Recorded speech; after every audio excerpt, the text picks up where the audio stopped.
자, 오늘의 시사평론, 시사평론가 리엘파트너스의 이승기 변호사 전화 연결돼 있죠. 자, 시인 이승기 변호사님 안녕하세요. 예, 안녕하세요. 예. 아니, 언제 저기 한번 이승기 변호사께서 그 신인상 받았던 시 있잖아요. 예. 그 시를 한번 저기 언제 스튜디오 오실 때 그 한번 시를 좀 이렇게 읊어주시면 참 좋을 것 같습니다. 음악 밑에 쫙 깔고. 예, 한번 우리 MC님이 한번 읊어주십시오. 저는 좀 민망해서 제가 제 시를 읽는다는 게. 그렇죠. 제목이 뭔가요? 그 시 제목이? 뭐 여러 시가 있지만은. 여러 시가 있어요. 그 이야. 등단할 때 예. 그 가장 이제는 대표작이 이제 박제라는 시로 등단을 했습니다. 아, 박제. 또 저기 이승기 변호사님 되게 또 박제들 되게 또 많고 한데. 아무튼 자, 이제 본론으로 좀 들어가 보도록 하겠습니다. 자, 오늘 뭐 첫 번째 이슈 뭡니까?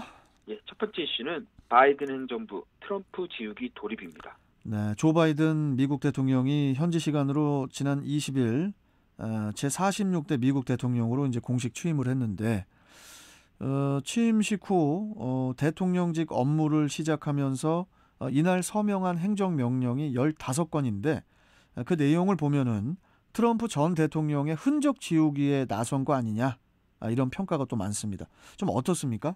예, 그 바이든 대통령이 이제 취임 첫날부터 트럼프 전 대통령이 지난 4년간 추진했던 상당수 정책들을 이제는 원점으로 되돌리고요. 또 기후 변화 대응과 또 반이민 정책, 뭐 이걸 명문화한 이제 행정명령에 이제는 무더기 서명을 했습니다. 네. 당장 야당인 공화당에서는 좌파 정책을 좀 중단해라, 넘어가지 않겠다, 좌시하지 않겠다, 이렇게 반발하고 있는 상황입니다. 이전에 트럼프 행정부는 미국의 이익에 부합하지 않는다고 해가지고 지난 2019년에 그 파리 기후 협약을 이제 탈퇴를 했는데 그 바이든 행정부가 취임 즉시 복귀를 또 다시 결정을 했는데 이건 뭐 어떻게 또 봐야 됩니까? 예, 그 국제사회가 그 2015년 파리에서 이 기후 협약을 체결했습니다. 그 예. 지구 온난화의 주범인 이 온실가스 배출 감축을 약속을 한 건데요. 하지만 트럼프 전 대통령은 이 기후 변화를 아예 부정을 하면서 경제 성장에 방해가 된다. 그러니 이런 환경 규제는 철폐해야 된다라는 주장을 했는데요. 이 바이든 대통령은 이제 후보자 시절부터 환경 문제에 대한 미국의 책임을 강조를 해왔습니다. 그래서 자연스럽게 다시 복귀를 선언한 거고요. 향후 미국의 경제 정책이 환경과 조화를 이루는 방향으로 변화될 것으로 그렇게 보입니다. 특히 이제 파리 기후 협약 복귀는 이제 환경 문제에 대한 것도 있지만 미국이 국제사회의 리더로 다시 복귀하겠다라는 선언으로도 볼 수 있는데요. 바이든 대통령이 이 취임식에서 미국이 돌아왔다라는 이제 이런 표현을 했습니다. 이 표현이 모든 걸 함축하고 있는 것으로 보이는데요. 그런 면에서 이제 WHO, 그러니까 세계보건기구 복귀도 마찬가지인데요. 이 트럼프 전 대통령은 지난해 코로나19 대응 과정에서 이 WHO가 중국 편을 든다라면서 이제 탈퇴를 공식화했습니다. 하지만 바이든 대통령은 탈퇴 절차의 중단을 지시하면서 이런 행정 조치를 발동하면서 다시 복귀를 선언했습니다. 그리고 바이든 대통령은 이 반이민 정책을 폐기하겠다라는 뜻도 분명히 하고요. 이 멕시코 국경에 있는 이 장벽을 짓기 위해 이제 선포됐던 비상사태 효력도 중단을 시켰습니다. 이 국경 장벽은 2017년 1월 트럼프 전 대통령이 취임 직후 행정명령으로 구축되기 시작했는데 이를 전격 중단한 겁니다. 또한 트럼프 전 대통령이 강력히 추진했던 시리아, 예멘과 같이 7개 이슬람 국가 국민의 입국 금지 조치도 무효화했고요. 불법 체류 중인 미성년자와 청년들에게 이제는 취업 허가도 내주고 또 추방을 유예하는 이제 다카 제도를 강화하기로 했습니다. 특히 이 바이든 행정부가 트럼프 전 대통령의 그 미국 우선주의 정책을 철폐하겠다라고 이제 약속한 만큼 이제 미국이 국제사회에서 어떤 모습을 보여줄지, 그리고 한미동맹의 방향이 어디로 흘러갈지는 더 지켜봐야 될 것으로 보이고요. 또 그런 측면에서 또 그 미국의 이제 북한에 대한 태도도 좀 어떻게 변화되나 봐야 될 것 같은데, 북한에 대한 태도는 오히려 더 좀 악화라기보다는 좀 강경 대응할 것 같습니다. 왜냐하면 바이든 대통령이 북한에 대해서 북한에 환상 없다, 도발한 뒤에 양보받는 수법은 이제 더 이상 안 통한다라고 해서 대북 문제에 대해서는 좀 이제 강경한 태도를 보여서 이 부분의 변화도 좀 지켜봐야 될 것으로 봅니다. 네, 북미 관계에 관해서는 또 다음에 또 저희가 또 다뤄보기로 하고. 자, 다음 이슈 또 전해주시죠. 다음 이슈는 택배 기사 과로사 대책 극적 합의입니다. 그 택배업계 노사와 정부 또 정치권이 참여한 사회적 합의 기구가 그간 문제되어 왔던 그 택배 노동자 과로사 방지 대책에 최종 합의를 했어요.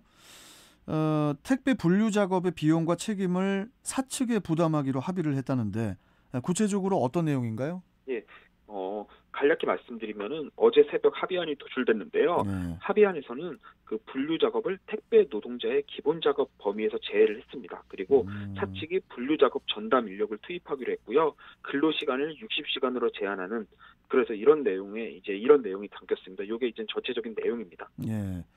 그 가장 그 쟁점이 된 것은 뭐 역시 분류 작업일 텐데 그동안 그 현장에서는 사업주와 택배 기사들 간의 분류 작업을 누구 책임으로 하냐를 두고 계속 갈등이 있어 왔는데 다행히 이번에 합의가 됐네요. 예, 이게 문제가 이제 법에서 좀 있었는데요. 생활물류서비스산업발전법이 있는데 여기서 택배 종사자 업무를 집하, 배송 등으로 한다라고 규정을 했습니다. 또 법에 이렇게 돼 뭐뭐 있군요. 등이 들어가면서 이제 현장이 혼란스러웠던 건데요. 사측에서는 이 등에 이제 분류 업무도 들어가는 거다. 그러니까 택배 기사들의 업무 중 하나다라고 말했고요. 택배 기사들은 아니다. 분류 업무는 이 본연의 업무가 아니다라면서 이를 거부하면서 문제가 된 겁니다. 예. 그런데 다행스럽게도 이번 합의안에서는 택배 기사들의 업무 범위를 집하와 배송으로 규정을 했고요. 또 분류 작업에 대한 책임이 택배 업체에 있다는 점을 명문화했습니다. 또한 택배 사업자는 분류 작업 설비 자동화 추진 계획을 수립하고요. 국회 정부는 이제 예산과 세제를 통해 이를 지원하기로 했는데 다만 이제 자동화가 완료되기 전까지 택배 사업자와 영업점은 이제 분류 전담 인력을 투입하거나 불가피하게 택배 노동자들이 분류 작업을 할 경우에는 적정한 대가를 지급하는 것으로 그렇게 정했습니다. 그렇게 됐군요. 그 이번 그 합의안에서는 작업 시간 단축을 포함해서 그 근로 환경 개선을 위한 내용이 또 대거 포함됐다고 하는데 또 어떤 내용들입니까? 예. 주 최대 60시간, 일 최대 12시간을 근무 시간으로 했고요. 불가피한 사유를 제외하고는 오후 9시 이후 심야 배송이 제한됩니다. 또한 택배 물량이 폭증하는 설 명절 대책 내용도 함께 담겼는데요. 이달 25일부터 다음 달 20일까지를 택배 종사자 보호 특별관리 기간으로 정해서요. 택배 기사 보호를 위한 일일 관리 체제를 구축하게 되는데 구체적으로 이제 사업자 영업점은 이제 심야 배송을 초래하는 과도한 이제는 배송 물량이 할당되지 않도록 매일 확인해야 되고요. 또 일일 물량 분배, 대체 배송 인력 투입 등 적정 배송 물량이 유지되도록 조정을 해야 됩니다. 네. 그리고 이번에 사회적 합의기구가 이번 합의문에 담긴 내용을 표준계약서에 넣기로 했습니다. 그리고 이제 국토부가 매년 택배 사업자들을 대상으로 해서 등록 인증을 실시하는데 이 국토부에서도 이 표준계약서 내용이 현장에서 실제 이행되고 있는지를 따져 등록 인증을 하겠다. 라고 이제 발표를 했거든요. 그래서 어느 정도 이제는 강제성도 좀 확보가 된 상태입니다. 근데 하지만 무엇보다 이제 현장에서 노사 양측이 이를 시행할 의지를 분명히 보여주는 게 무엇보다 가장 더 중요해 보입니다. 네, 알겠습니다. 자, 마지막 이슈 전해주시죠. 예, 마지막 이슈는 축의금 1,000원 사기 막다입니다. 예, 이거 뭐 황당한 사건이 또 있었는데 결혼식 축의금으로 1,000원을 내고 33,000원짜리 식권을 받은 여성 2명에 대해서 법원이 이제 사기죄를 인정하고 또 벌금형을 선고를 했는데 이것도 무슨 내용입니까, 이건? 이게 2019년 5월에 벌어진 일인데요. 이 김 씨와 조 씨 두 여성이 초청장을 받지 않았는데도 어떻게 알았는지 과거 대구 지역 요양원에서 함께 근무했던 한 사회복지사의 결혼식에 방문을 했습니다. 그런데 이들이 축의금으로 1,000원짜리가 든 봉투 29장, 그러니까 총 29,000원을 내고요. 장당 33,000원 하는 식권을 40장 받았다는 겁니다. 금액으로 따지면 132만 원어치인데요. 하지만 당시 이제 축의금을 받던 사람이 봉투에 든 금액이 1,000원이라는 것을 확인하고 현장에서 김 씨와 조 씨를 붙잡았고 이제 사기 혐의로 경찰에 고소한 겁니다. 아니, 우리가 이제 이렇게 결혼식을 가면은 친분에 따라서 뭐 다르겠지만은 축의금으로 보통 5만 원에서 뭐 10만 원 사이로 이렇게 내는데 아니 어떻게 1,000원을 그것도 봉투 29장에 담아가지고 그걸 또 식권을 받을 생각을 했을까? 이게 왜 그랬다고 하나요? 예, 이들이 말하기를 1심 재판에서는 이 퇴직한 해당 사회복지사가 당시 같이 일하던 요양원의 비위 사실을 국민건강보험공단에 고발했다고 생각해서 이를 보복하려는 마음에 이런 그 행각을 벌렸다고 해서 사실상 자백을 했습니다. 당시 법원은 시권 40매가 반환돼서 실질적인 피해는 없지만 이는 현장에서 발각되는 바람에 피해자 측 요구에 반환된 것이라고 하면서 각각 벌금 200만 원, 100만 원에 처했습니다. 그런데 항소심에서는 갑자기 주장을 바꾸는데요. 과거 동료였던 이 사회복지사의 결혼식을 축하해주기 위해 결혼식에 갔다는 겁니다. 그러니까 결국 이제 사기죄 처벌을 피하려고 하는 것 같은데 예. 결혼식을 축하해주기 위한 목적으로 간 건데 축의금이 적다고 해서 사기죄로 처벌하는 건 좀 부당한 거 아니냐 뭐 이런 주장을 하려고 하는 거겠죠? 맞습니다. 사실 축하해주려 갔다고 하면은 축의금 액수가 적다고 해서 이를 사기로 처벌할 수는 없습니다. 기본적으로 사기가 이제는 상대방을 기망해서 재산상 손해를 끼쳐야 되는데 만약에 축하가 아닌 보복의 목적으로 1,000원짜리 축의금을 냈다고 하면은 이건 엄밀히 말하면 상대방을 기망한 게 맞는데 이걸 그렇죠. 피해가려는 거고요. 그렇게 이들도 축하하기 위해 결혼식에 간 거라고 무죄 주장을 했는데요. 하지만 법원은 1,000원을 축의금으로 낸다는 건 사회통념상 인정할 수 없다. 납득이 안 된다고 해서 이 주장을 배척하고 원심 그대로 벌금을 인정한 겁니다. 진짜 살다 이제 별 일들이 다 생깁니다, 진짜.